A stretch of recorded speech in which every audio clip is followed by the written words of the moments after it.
Howdy folks, it's Astrid from roseanddaggersoundworks here in the city of Biblically Correct Angels, Pleasant Hill, California. Today I've got in front of me the Squire 40th Anniversary Jazzmaster. I love this instrument. It's one of the newest additions to my collection, and it's probably going to have some collector's value.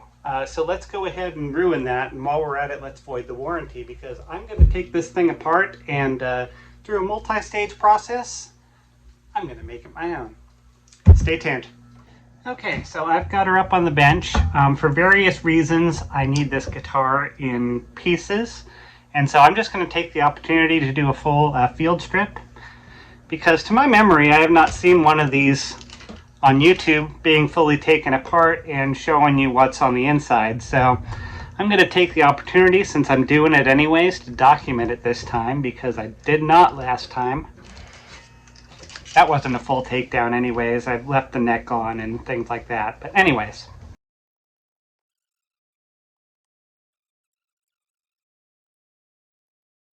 Alright, so that's done on the headstock end of things. Now we're going to go ahead and remove our bridge here, which these just pop out. They're a rocker bridge, so the idea is that they move inside of the studs. I'm going to do an improvement on this bridge that I'm not going to dwell too much on, because I've already covered it in another video right about there. And you can check that out if you're into that kind of thing. Next thing I'm going to do is I'm just going to pop this tailpiece assembly off of here. And I've thought a bit about fatiguing this gold hardware a little bit, but given where my Epiphone hardware is at, and that's a,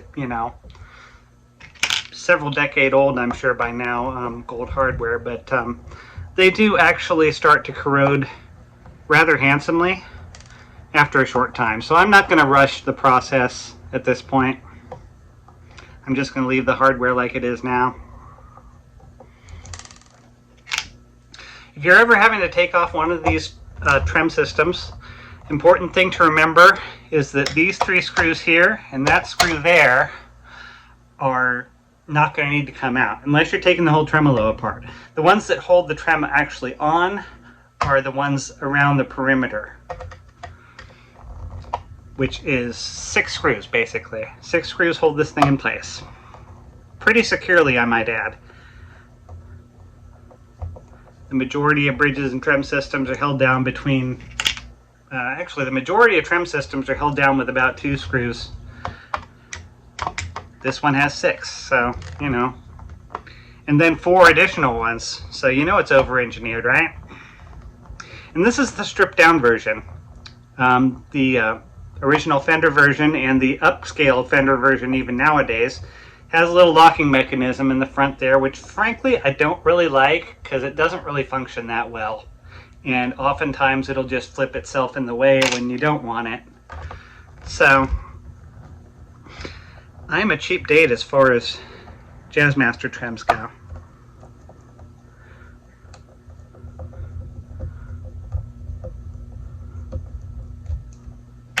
So there's our screws out. We can just go ahead and slide that out. As you can see, there's a fairly good sized route in the body there, kind of a square with a little nub on it that will hold this style of tremolo. It doesn't need to be quite that deep, but this one is.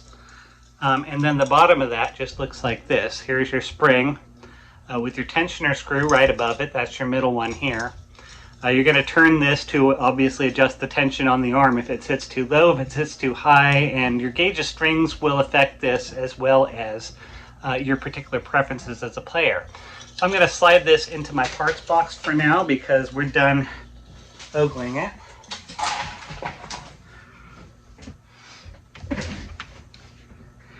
And now I think the next thing I'm going to do is disassemble the body from the neck, just so it's easier to work with.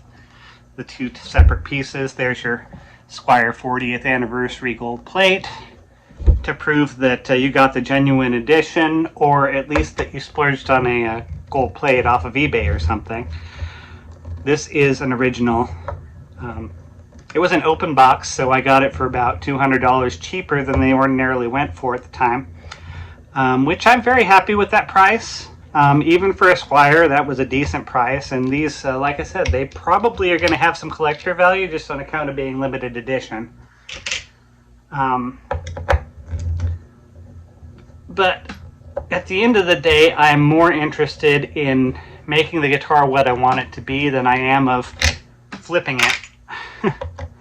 Because if I wanted to really make money off of investing in instruments, I would buy custom shop Fenders and flip them. Because especially when the builders retire, they can be worth many figures.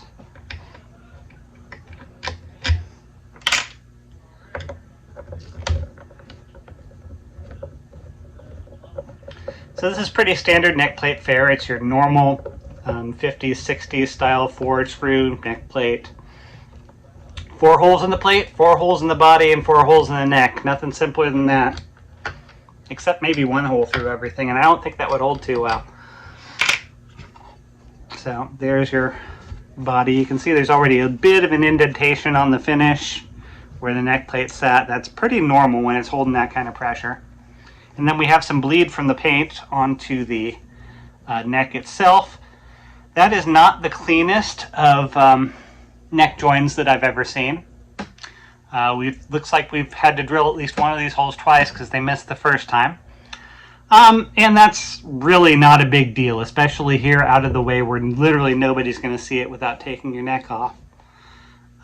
Curious what this little wooden cap right here is for. If maybe there was an end of the truss rod that didn't quite fit underneath this skunk stripe. Although they have the fretboard, which is a different wood as well. So the skunk stripe is more or less decorative, unless they just channeled the back of the neck and left the top of the maple. You know, in order to figure that out, I'd have to saw the neck in 2 sections, and I'm not going to do that. But I'd be curious to see if anybody knows the answer to that. Leave it in the comments below. If you love this video, hate this video, can't stand my ugly face, leave it in the comments below. And like or dislike or subscribe or whatever. Have I covered my bases here? Good. So I'm putting the body aside for now. In case you're wondering, I have a box on the floor this is all going into. It would not fit on my table / workbench, but I'm just going to go ahead and take these tuners off because these are vintage style tuners. And I'm kind of curious with these Squire tuners what they're going to look like when they come off. Like, do they have a separate cover, that kind of thing. And these vintage style tuners, because, you know, they were cheap and or wanted to be different, most of them share a screw on either side.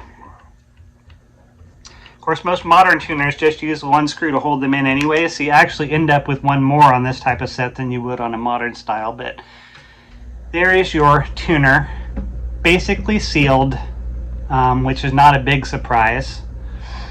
And solid gold. The handle, I'm pretty sure, is plastic from the weight and the feel of it, but it is painted with the gold overlay, and it looks pretty convincing from the outside. So if you're curious, yes, these are plastic tuners. They're probably a little bit more fragile, especially if they get older, but not a big deal as far as I'm concerned. So into the part box that goes, and let's continue the process.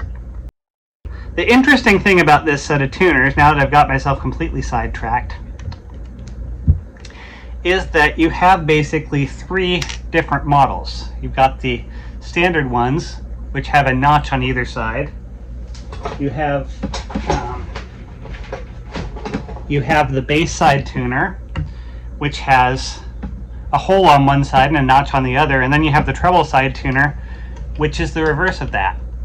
So, you know, take that as you will. If you ever need to replace one of these tuners, pay special attention to which tuner you need and which tuner you're getting, because you might order the wrong thing. And most of the time they're only available in sets anyways. Frankly, if you're going to change a tuner, change all your tuners. That way you have spares afterwards that you can use if another tuner goes out. And chances are, if one is worn to the point where it needs replacing, that the rest are not far behind anyway. So these screws are a little hard to grab out of there between the tuners. Kind of wish I had my magnetic screwdriver, but I don't want to walk across the room to get it. And we have some curious indentations that look like they're coming from maybe the worm gear, like maybe these were just tightened down there a little too hard or something. I'll show you what I mean in a second. Alright, so there's our treble side tuner with the notch on the other side. And there's the back of our neck stock. There's the back of our headstock. That says designed and backed by Fender with a serial number I don't want you to see. And crafted in Indonesia. In case you were wondering, the majority of Squiers these days, particularly the higher end ones, are Indonesian instruments. They're actually starting to make some Fenders in the same plants in Indonesia, and that's controversial. Frankly, I think the Squiers are a little better quality coming out of there, but if you need the name on the headstock, well, you can pay for the name on the headstock, I suppose, and it's a lot cheaper than even a Mexican-made Fender. So, there is our neck free. Okay, now that I've hopefully freed up enough memory on my phone, I'm just rubbing this rose oil into the fretboard. And I'm actually just going to let that sit because it's probably going to need more in a few minutes. So we're going to set that aside for now. That brings us back to the body here. The first thing I'm going to do is just yank these knobs off. I love anodized pick guards, by the way, because on a regular pick guard, you kind of have to be concerned about scratching the surface when pulling this kind of knobs off, because you kind of have to pry them. And yes, I should get a designated knob puller. That has not happened yet, but there's your tone knob, which is kind of Strat-ish in style. That's pretty typical on Jazzmasters. Volume knob is really down there. But I mean, with the anodized aluminum, especially up under the knobs like this, you can go to town. You're going to break the knob and or your screwdriver before you break that pick guard. Okay, maybe not the screwdriver, but if you're cheap like I am, you might break your screwdriver. So we've got a little crud down underneath those knobs, which is normal. Looks like this one has been actually grinding the bottom of the knob a little bit. Now the reason I wanted those knobs off, I'm not going to disassemble the electronics immediately. Eventually I will, but I'm making a game plan. So I'm going to check my, here they are. I'm going to check my various options for push-pull pots just to see what's probably going to fit the existing holes. I suspect this little mini pot, yeah, mini pot it is. It's even the same thread as these guys. So, mini pot is a winner. I'm 90% sure that what's on there right now is mini pots, so won't be much different there. And then I want to check this older. This is, I can't even remember what this came out of, but this is a old single pole, single throw push pull, which I think I can use provided it fits, but I can tell you right now that's a thicker thread. So I would have to widen a hole for it. So that's the other thing that I have, and I had this set aside for my first prototype, but I could always order another one if I need it. They're not inexpensive, but they're not horribly expensive either. I just want to see if these, yeah, this one's going to require widening the hole as well.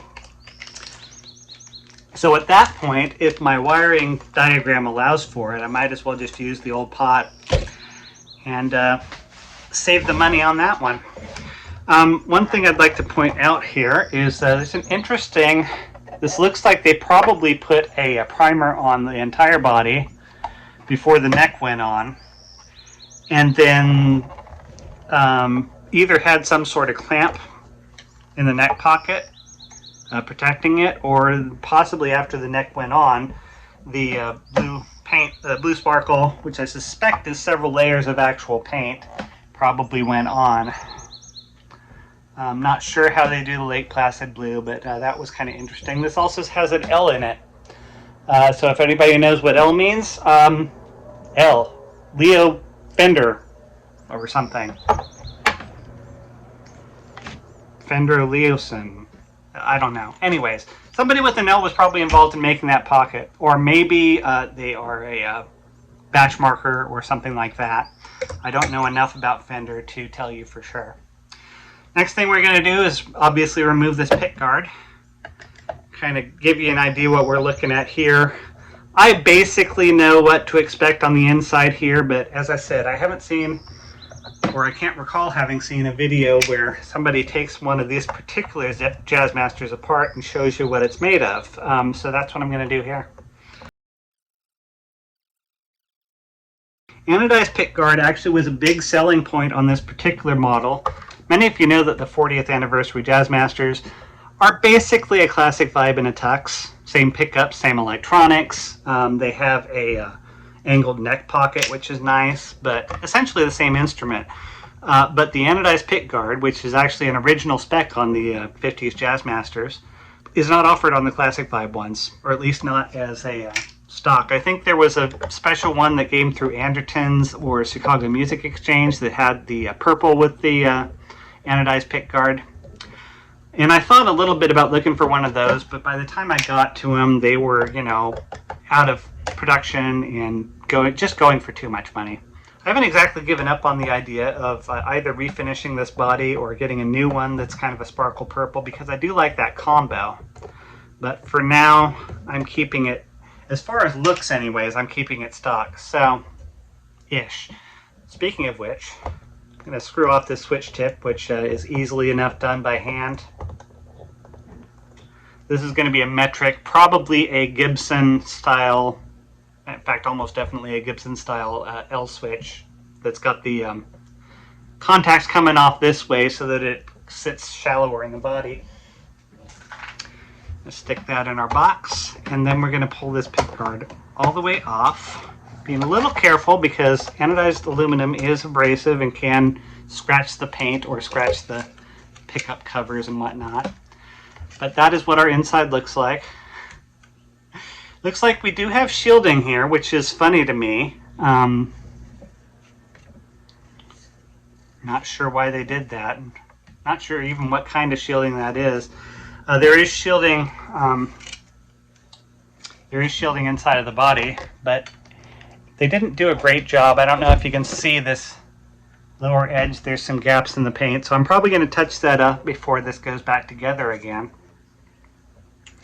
And interestingly enough, these are routed out wider than the actual Jazzmaster pickups. I don't know if that's standard, but if you wanted to get something wider in here, I think maybe a humbucker might be wider than that. They're pretty close to the same width, though. I'm not sure what else you would stick in here. Maybe if you wanted to jam a single coil up against a P90, get really strange with it, you'd obviously have to swap out the pickguard, because I would not recommend rerouting on a metal pickguard. It's sometimes doable on a plastic one, but you really need a CNC machine of some sort to modify this, except possibly widening holes, which I may have to do over here. But anyways, electronics wise, oh, this is a straight down Gibson style switch. Okay, that answers one of the questions that I had, because one of the things I thought about doing with this is putting in a blend knob, which you would take the feed from whatever pickup is not on and feed it to the tone knob, so it kind of works in reverse, similar to tone. It's a broadcaster mod. I've used it on my Jaguar, and I've used it on my Tele both, because I really don't use tone knobs much. That said, it does not look like I'll be able to use it with this particular guitar, and that's fine. I don't need to use it with this particular guitar. Okay, so we've got one of these is going to be a ground wire, and the other is going to be a I'm going to start doing some labeling. Actually, let me find my tape. Just to show you, we've got our mini pots, and these are alpha pots. They are probably 1 meg pots, which are a little different than what I'm going to be putting in there. It looks like you have a pretty standard volume and tone circuit. There is currently no treble bleed on the volume, on either of the volumes. But then we have up here, we have the 2 pots turned sideways, which are, looks like the same pots. They are alphas anyways. They're not the same pots because these are higher. No, these are the 1 meg pots. And the ones down here are 1K or 500K, I believe. Possibly 250s. Anyways, these connect to your thumb wheels, obviously. You've got volume here, you've got tone. We've got a bit of a bigger capacitor here. That's a different value. Everything's different value on this circuit. That's what makes it the Jazz circuit. That's why it's so much darker than the other one. And then you've got, of course, your double position, double throw toggle switch here. But that's basically it for your wiring. So we're going to set that aside. And I'm actually, first I'm going to take one of these pickups off. I'm eventually going to snip these wires, which normally you shouldn't do. I have a plan. But I want to take one of these pickups off and just see if I can figure out which of these wires is the actual shield wire and which is the ground, because I may want to phase these pickups. I haven't decided yet.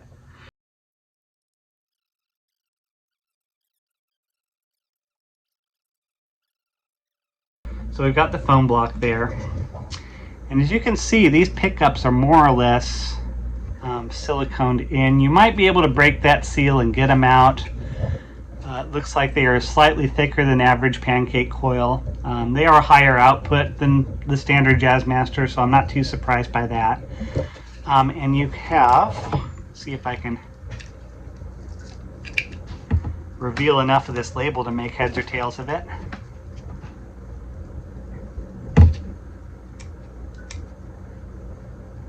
It says JM, that's Jazzmaster. N, neck, ADWH. And then we have an M26101. Not sure what that's code for, but if anybody knows Squier pickups, that's what's in here in the neck. And then we just have our wire to the actual shield of the cabinet. I'm not sure why they ran two separate shield wires to essentially what's touching paint. That was an interesting choice. So I'm going to set my neck pickup aside. They are color coded, which is very good news for what I'm going to do. But I'm going to go ahead now and remove my bridge pickup, which should be the same deal. And I'll show you the label on that one as well.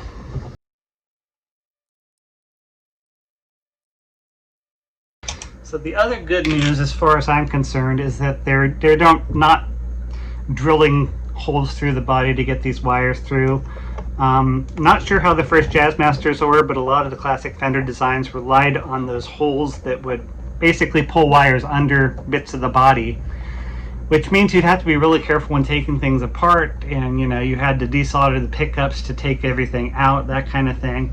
As you can see with this, there is going to be those two screwed on, there's the other one, the two screwed on leads that go to the body itself, and then there's the one wire you would have to either clip or you'd have to remove this bridge bushing in order to get that other ground wire out, or you could just set it to the side like I have and come back to it whenever.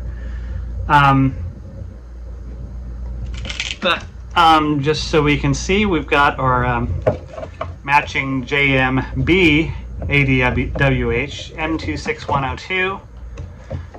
Looks like they're sequential numbers for neck and bridge model. These are probably just more windings and or hotter magnets to give a higher output. I don't have a multimeter, or I would give you a output reading on these. And actually, I'm somewhat curious if I just gently nudge these. No, they're not going to come loose. So, I'll get back to that in a sec. What I'm going to do for now is I'm going to go ahead and give these a few inches on the pickup side of things for what I'm doing. Normally you don't want to do this. Matter of fact, I'm going to label these before.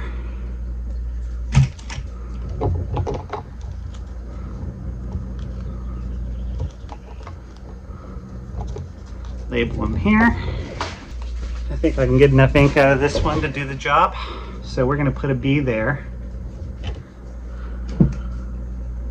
And then we're going to get another piece of tape. Make sure we've got the same wires, because there's an awful lot of blacks coming to and fro off of this pickguard. I'm going to tape these two together. And you guessed it, another B goes on this one.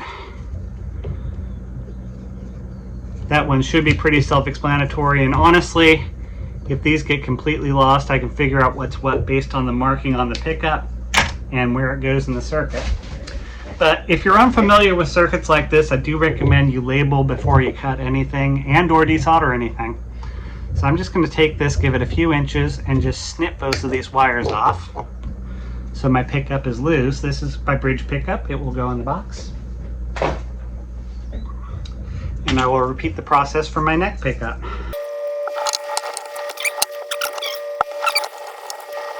And again, once we've got those both taped off, I can go ahead and snip it. When a problem comes along, you must snip it. Again, if I didn't have a specific plan for this, I would not be snipping wires, I'd be desoldering them. But my specific plan involves snipping those wires, so we're going to be okay. Now, looking over the rest of the circuit, I am going to actually photograph this before I start taking things apart. But we'll do that after I'm done videoing because it's the same camera. So for now, I think I want to go ahead and touch that paint up is what I want to do. Before I do anything else, give that some time to set up and repaint if need be. I also want to get some over on top of the actual screw holes so that we have connectivity there. Not sure how important that is, but it can't hurt. So this is a big old tub of conductive paint. So we're just going to cover where they stopped. And actually I'm going to just go ahead and paint a coat over what they actually did there as well, just to make sure I maintain connectivity there. And then right over the screw hole. It's not sticking very well to the actual paint on the outside of the instrument, which is probably a good thing in case I'm messy, and I'm a little bit messy from the looks of things. Which may be why this thing kind of fell a little bit short in general, is because of that blue. That's where that blue paint is. Maybe it just didn't adhere as well. Maybe they'd, if it were me, I would have shielded it beforehand, and maybe that's what they did, and then the blue paint just covered it up. In which case, that's actually a decent way to go about doing it, but I'm going to treat it as if they didn't.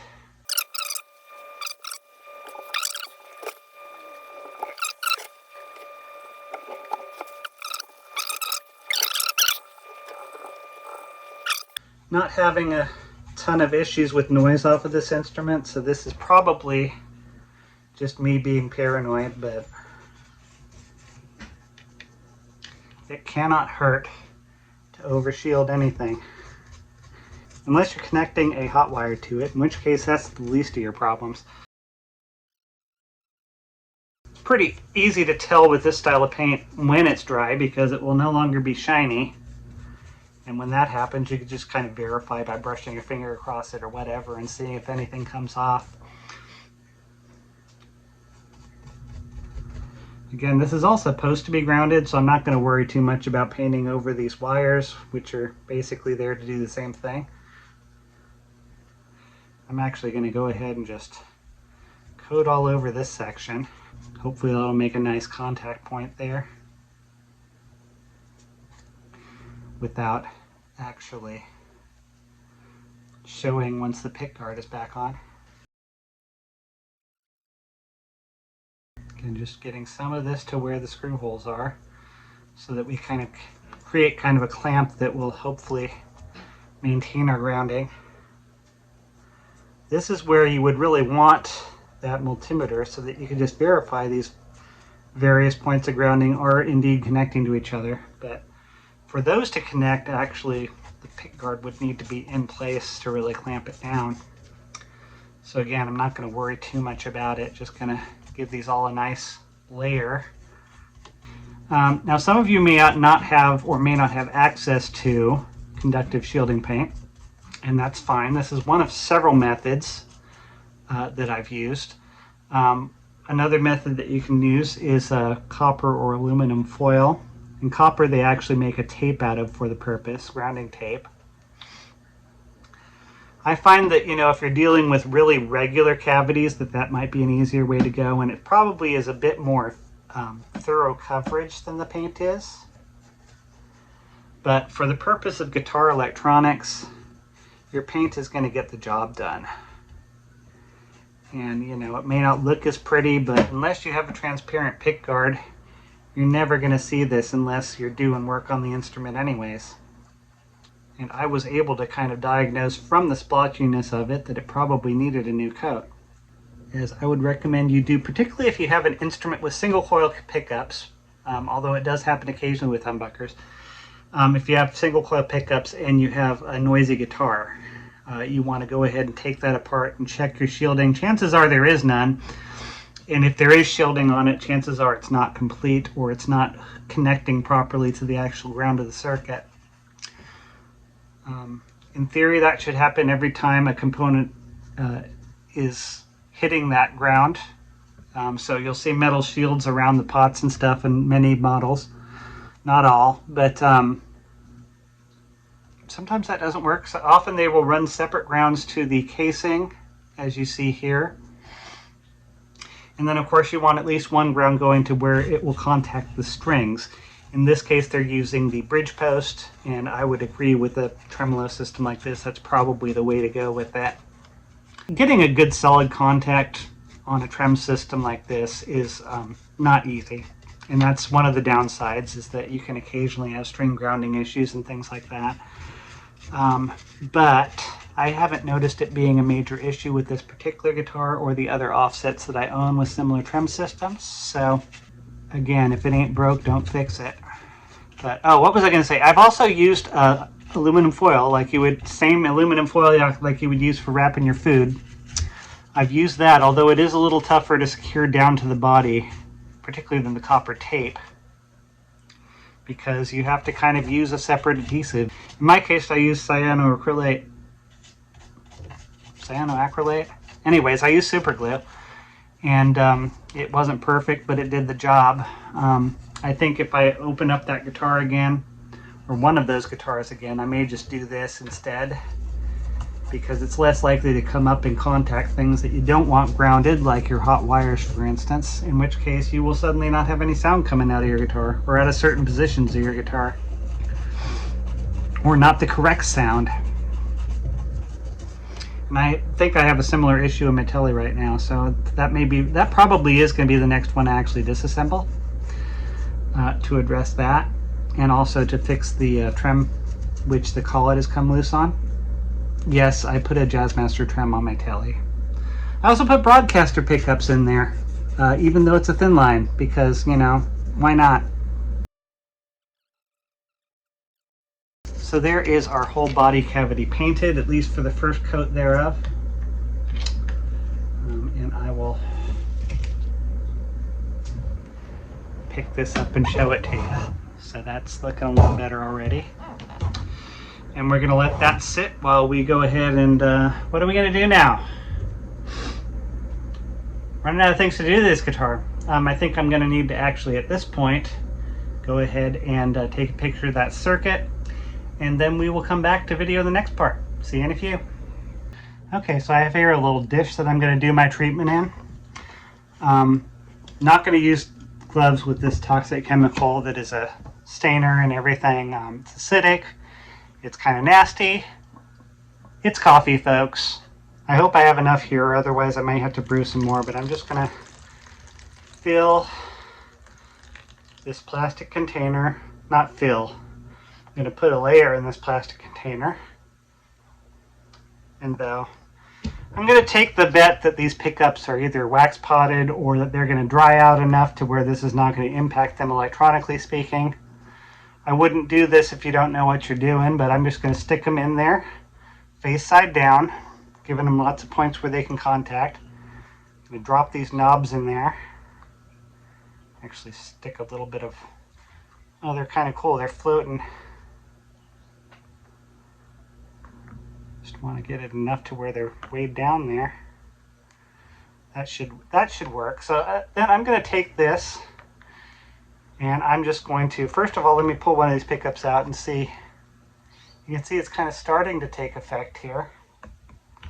But I'm going to go ahead and give them a while in that bath and then just see what they come out looking like. So we're going to set these aside. So a brief update, the coffee did not work. It was not strong enough and or the plastic was not porous enough. So I have substituted a orange leather dye, diluted in a good bit of water. This is what's happened already with the knobs and the switch tip. You can see against that white paper towel, there's quite a bit of yellowing just from basically dipping them in there. The pickups were taking a little bit longer. I'm going to check on them now actually. So that's, you can see a good deal of orange on the surface, but when I go and wipe this off here, that's getting closer.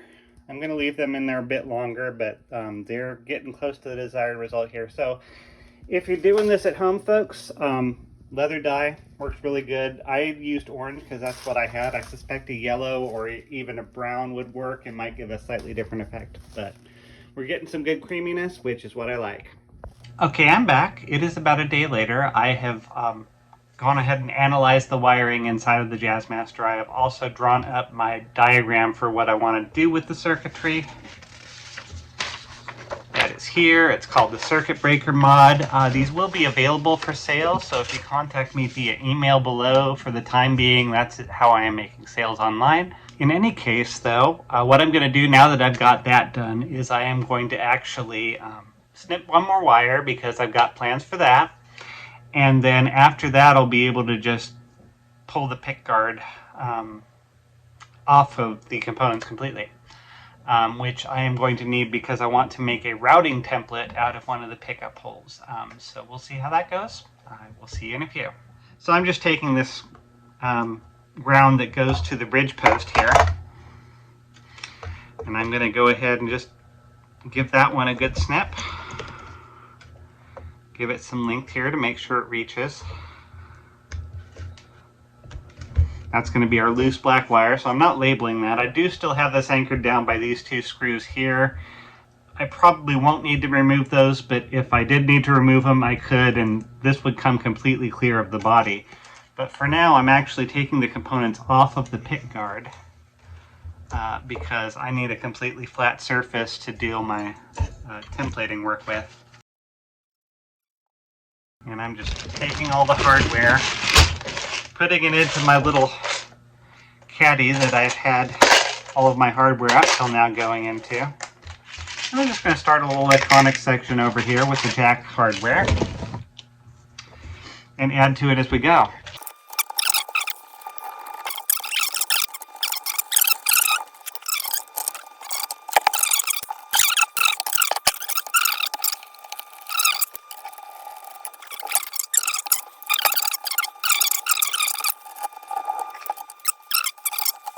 Okay, so we're going to tuck that all inside of the body for now. We're going to put the body aside for now so that we have our pickguard to use as a template. We're going to be doing this one with the router table because we've got the screws kind of sticking up, and that way I don't have to put anything underneath it. With a router, you have to be very intentional about how you set things up because, you know, it's a big safety issue. It's a big, powerful machine with sharp blades on it, and you need to respect that.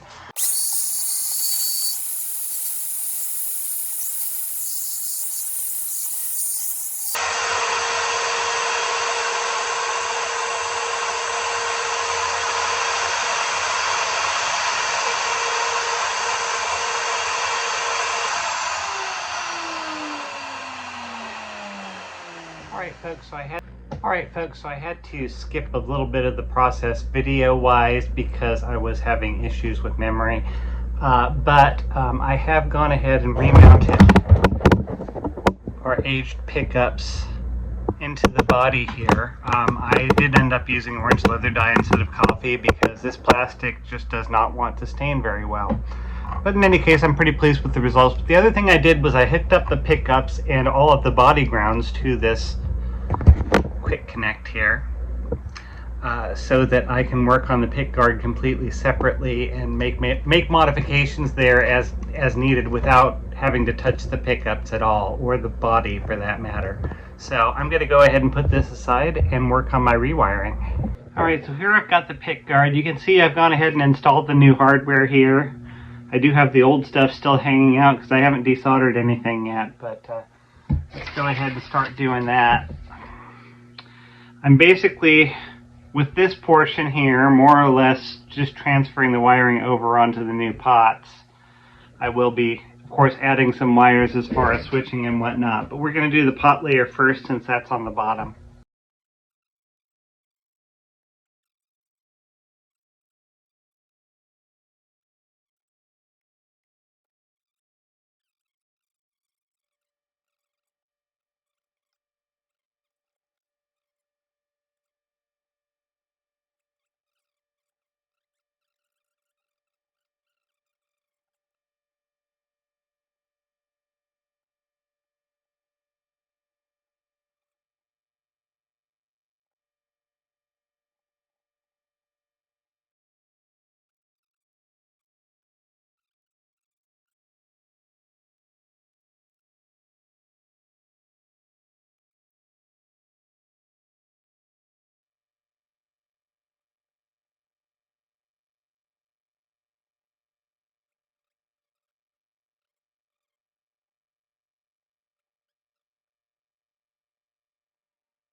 Hi there, Editing Astrid here. I just wanted to let y'all know it has been a while between the actual modifications being made and the recording of this demo. Life happened.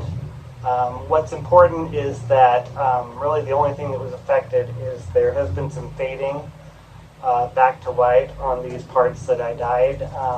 So it's probably a temporary thing. I may try again with the vinegar base at some point in time in the near future, but if you're wondering why there's that color difference, that's why that is there. As far as the actual modifications go, I'm very pleased with the tones that I'm getting. Let me know what y'all think. Let me know if there's something else y'all think I should try. No matter how crazy, I probably will do it.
Anyways, this has been Astrid with Rose and Dagger Soundworks. Take care.